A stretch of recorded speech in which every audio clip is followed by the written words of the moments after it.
Šárkou Kejvalovou. Následovat bude Šišková Daniela, Lukáš Prepletaný, Kristýna Pflichová, Petr Dostal, Eva Chmelíková, Šárka Vejcová a tak dále. Má jsem daný obojek? To by byla škoda, holky. To kdybyste to vyhráli.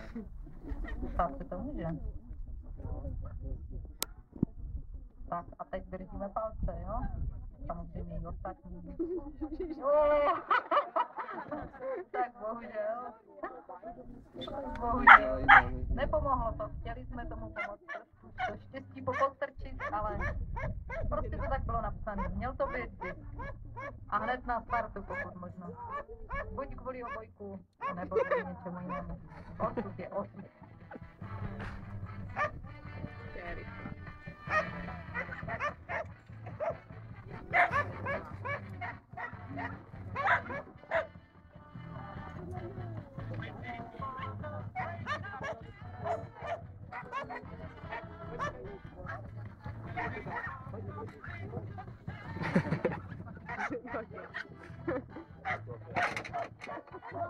Takže teď bude Šišková Daniela z Rory. To se mě líbí to jméno Rory. Ale to je dobrý. krásné jméno, proto